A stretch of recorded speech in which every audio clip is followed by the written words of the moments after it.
Jesus didn't have a problem with people that's in the streets.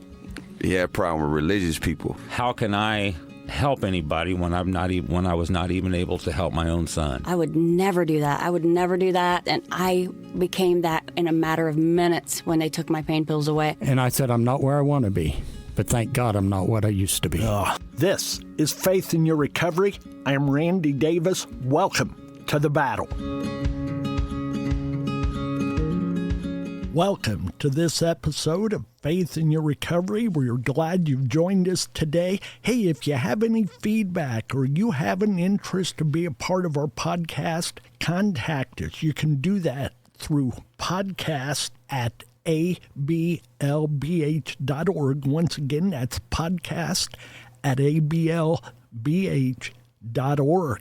Thanks. We look forward to hearing from you. My guest today is Austin Roarx. Welcome, Austin. Hey, how you doing? Doing great. Good to have you with us. Thanks for making the trip. It's kind of nice out there today, isn't it? Yes, it is. Thank you for having me. Hey, we look forward to what you have to share. I've had bits and pieces of your story, but never as in-depth as we'll go today. So we welcome this opportunity. I appreciate it. What's your life about now, Austin? Tell us. Life of today is making sure my recovery is good and making sure I'm okay and reaching out to God and making sure I'm talking to God. So how do you go about making sure your recovery is okay besides reaching out to God? I read in the mornings. I make sure I make every meeting. I don't miss a meeting because it can throw me off. What kind of meetings do you attend? Give us the different flavors. Brianna's Hope, there's one on Mondays, and then NA Tuesday, AA on Wednesday, and then AA on Saturday. So, do you find it advantageous to kind of have crossover meetings because you get something from meeting A, something else from meeting B? Sometimes, but I get something from each meeting. Absolutely. I'll always leave in a better attitude, a better way. So would you give that advice to others to get into meetings? Yes. It's a proven statistical fact. Going to rehab will help you with your recovery. Sticking around at rehab for a period of 30 days or more will help you even better, move you farther along. But then if you get out and attend some sort of support and recovery meeting, that dynamic grows dramatically. Yes, it does. It's like counseling. Yeah, we need that community and others in the battle with us and for us, right? Yes. Yeah, okay. Austin, let's go back to your young years of growing up, your early home life. Tell us about that. It was a typical me and my sister, my mom and my dad. We lived in a trailer park. My mom and my dad worked 2 jobs all the time to take care of us. They work hard. My dad was an alcoholic. You never know who he was going to be when he came home. It was either going to be the angry father or the typical loving father, or you just never know who he was, you know? So you had to be on guard regardless, not knowing which one you'd be dealing with. Is that accurate? Yeah. Yeah. How did that play out most of the time, Austin? How did you feel about those moments? When they started splitting up is when the issues were coming in. My mom started seeing somebody else, which was my stepdad, her ex-husband. He was very abusive, trying to fight all the time, and I remember them fighting in the front yard. And How old?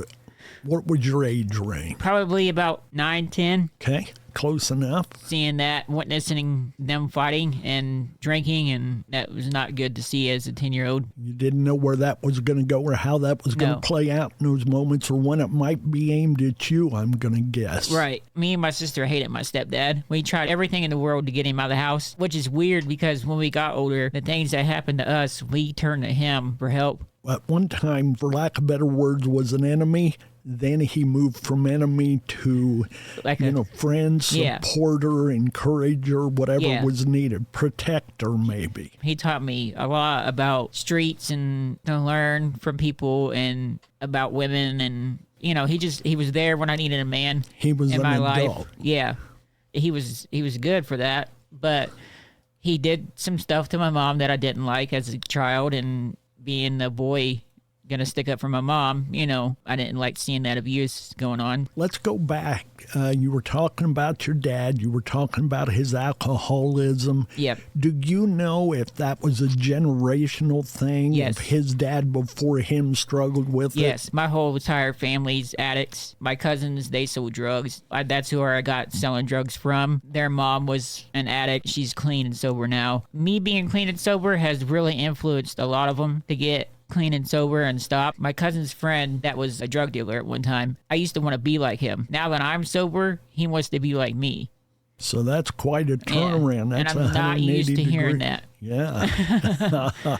All right. Let's go back to those early usage years for you. Yeah. What was your first usage? What was your drug of choice in the beginning? Was it alcohol, something else? It was. Share with We us. were sneaking alcohol from my dad, and How then old were you? probably about 11.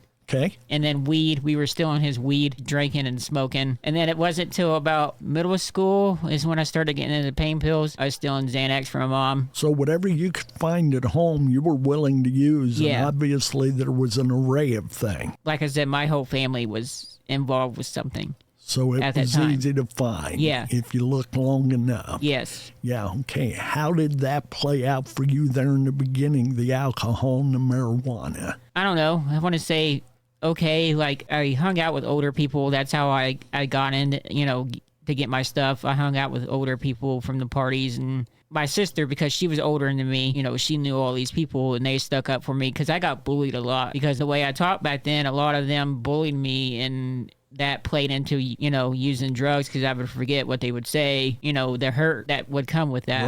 Right. And it would take it away. So those older guys kind of took you under their Yeah. wing to protect you. Yeah. And also to influence you and not Yeah. in the best ways, obviously. But Yeah. I get it. We talk all the time on here how we're all going to find some place where we're accepted. Yep. And that was the group that accepted you. That Yep. was the magnet that gave you the pull to go that direction. Yep.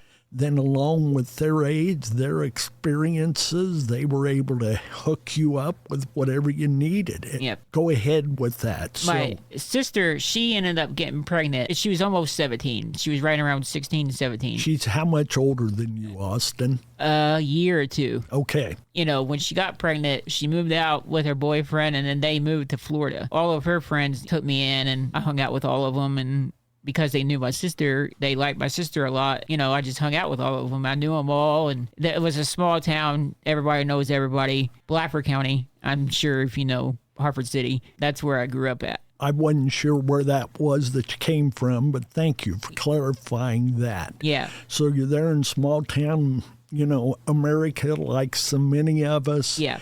You're in with an older group that's running in a direction that was one you later found out was not the way to go, but you Yeah. were still accepted. Yep. What did that do to your life, your early drug usage? Did you graduate from high school? Yes, I did. You I were able to get that accomplished Yes. amidst all of that. Barely. Congratulations. I barely got it accomplished. Well, you got it. I'm guessing on your diploma it doesn't say barely graduated. So congratulations to you Thank after you. all that struggle. Throughout high school, did you continue to use basically marijuana and alcohol? Did it progress to something heavier? Yeah, it progressed to the pain pills. I got in a fight with my stepdad one time, and I went to hit him, and he moved, and I hit the tree and shattered my hand. Oh, I went to the hospital because I couldn't move my hand. I was trying to drive myself there, but my mom wouldn't let me. So we went to the hospital, and they said I had what they called a boxer break. So they cast it up and gave me Percocets, and that's what I got hooked on. I kept trying to get them ever since. I was even actually breaking my own hand again just to get them. just to go back to get more on the fill. Yeah, I let somebody take a hammer to my hand. That pain was less than the other pain Yeah. you were dealing with, so you'd trade one for the other. Kind of self-harm in a way, not Yeah. necessarily cutting, Yep. but certainly self-harm. Yeah, and I couldn't feel it. I was already messed up anyway, so I let them do it. I let them hurt myself. Another time, I let somebody smash my hand in the trunk of a car just to go get pain pills, because a nurse told me one time that they could tell when you're faking because your blood pressure is not high. Okay. So ever since then, I got that in my head to where they're going to know, and that's why I started hurting myself. So it's crazy how hooked you can get on those and not even realize. Everything you're doing to get the next one, right? Yeah. Now, as you look back, you got to think it was the craziest thing in the world. And on those days, you probably thought, this is my only way to survive today. Yep. That's got to be a tough place to be. So, all right, you're getting those pills, the Percocets, as you said. You've got the addiction build up with those. What was your next step then? I moved to Montpelier. I gave my mom my bank card. I just had a feeling that she needed to have it to pay my bills, to help me. The good thing I did, because that next week, I ended up getting on meth and heroin, shooting it up. How did you come across that? Okay. So-called friends I was with. We talk about that all the time in the meetings. So now you've moved from alcohol and marijuana to heroin, and you had some stops with pills and other things along the way, right? Yep.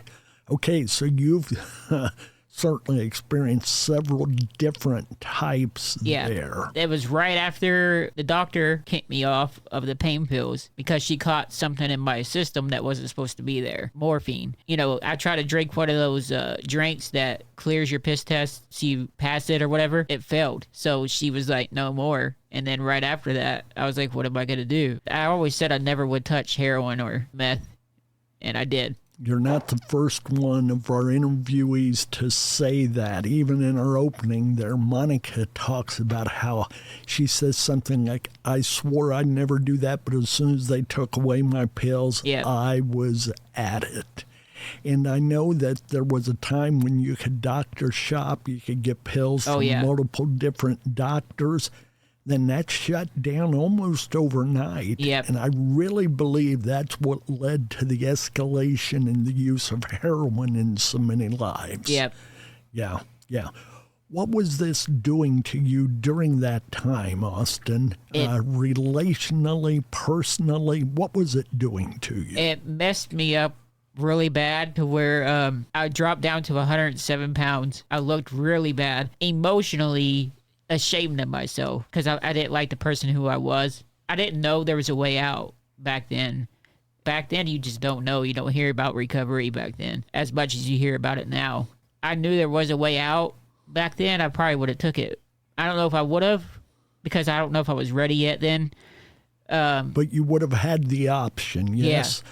I tell folks all the time, a better life, Brianna's hope is somewhere between 7 and 8 years old. Yep. And when we began, we were one of the first fish in the pond. Now there's a lot of other fish in there, which we're thankful for. And as you began here, you attend a couple, 3 or 4 different kinds of meetings. Yep.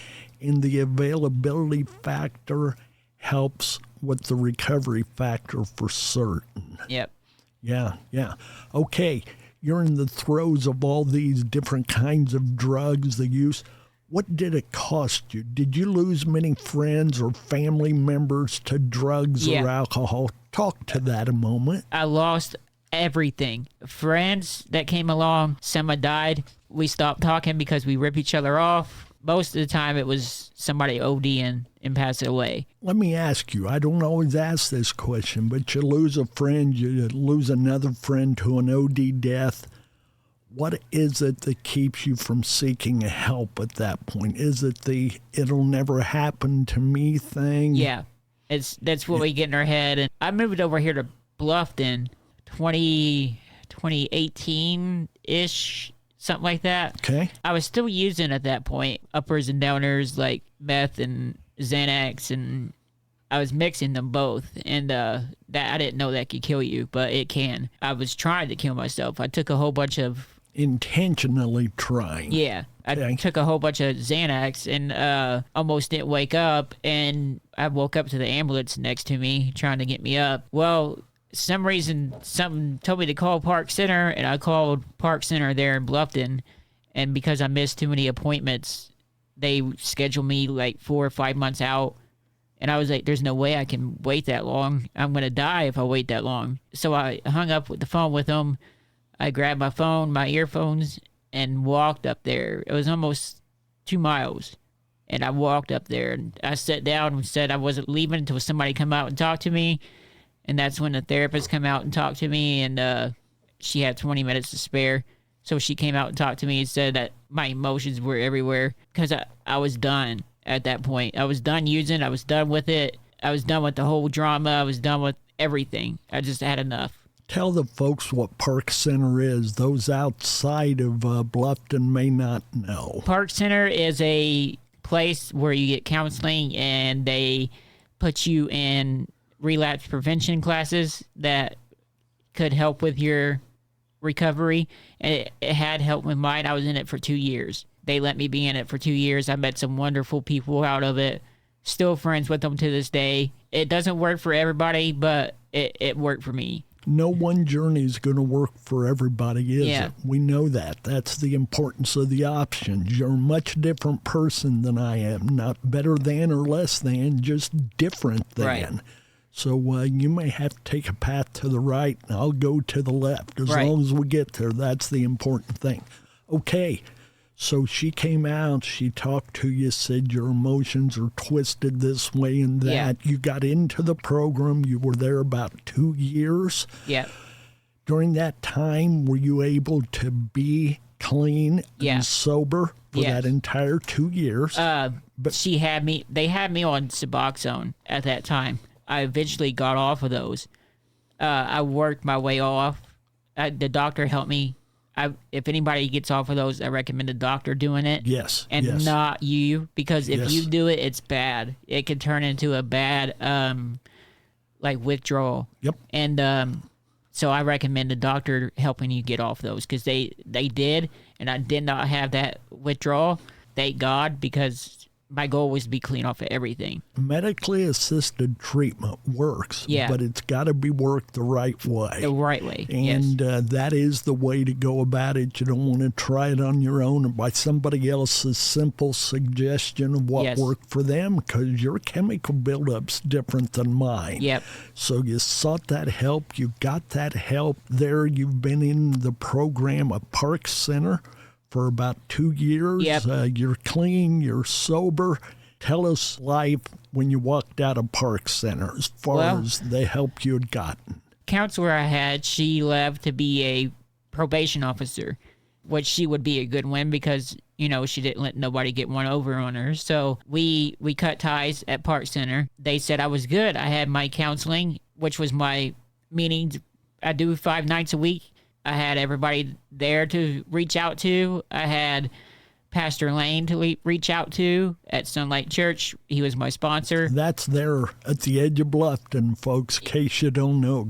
Great man. Go ahead. Yeah, great church, great family. They reached out to me when I left them, and they made sure that I was okay. That made me realize what kind of people they were and stay with them. So I did. I've been helping that Brianna's Hope there at Sunlight Church ever since I left Park Center. And there's a lot of people who's left, came and gone. I've stayed with it, and now I'm one of the leaders there. Well, thank you for that commitment to a better life, Brianna's Hope. Yeah. More so the commitment to those who are struggling. Yes. We're just the label for that you can gather under. Yes. So obviously you've fought the battle. You're in a victory stage right now. We want that to continue. Do you ever get that pull, that urge to return to the drug? Yes, I do. Talk to that, because there's got to be others out there, Yes. even if you don't, that do. So talk to them. Okay, I always get that urge. And when I do get that urge, I highly recommend you start your day off with something positive. Like if you read something, watch something positive, just listen to something positive, like church or anything. It will help you. Something to do with recovery but I always get that craving. It's only lasts for a couple of minutes. So I like game a little bit and then it's gone. Or I get on YouTube a little bit and then it's gone. That's become your safe medication. Yeah. You see me through. Yeah. Yeah. Go ahead and talk to the idea. What do you want to tell folks out there who may be struggling with their own addiction, Austin? Give them some advice. Well, I mean, there's stuff in life that's going to happen. This fire, for instance, it's happened to me. Tell the folks a little about that, because that's just recent. Yes, there was a fire at Capri Apartments in Bluffton there. It started on the second floor, and then it rose up to the third floor and destroyed everything on the first, second, and third floor, and my apartment was on the third. It destroyed everything. I was left with nothing but the clothes on my back and the sobriety that I had. That was it. When I got out there, I called my church people, I called people at Brianna's Hope, and I called, NA and AA family, and every single one of them stopped what they were doing and stepped up. I didn't want to leave that community because that community was so wonderful. When this happened, they stepped up and made sure that we were okay. That was amazing. There's stuff that's going to happen in your life that... Always. That has nothing to do with addiction. It has everything to do with your next breath. Yes. Okay? Yeah. And we need to know that. Go ahead. You got to learn to deal with it. That's one thing I've learned through this fire. You just got to learn to deal with it. And how have you dealt with it? What are your coping tools today? Reaching out, using that phone list that we have at Brianna's Hope and AA, texting your leaders, talking to them, like my best friend Mandy Gormares. She's a recovering coach. She helped me through it. Pastor Lane, he counseled me through it. And Red Cross, when they called me, they said, if you need any counseling, let us know. And I was like, no, I'm good. I got my, recovery team that will help. And they've helped majorly. Mandy, she's been such a wonderful person.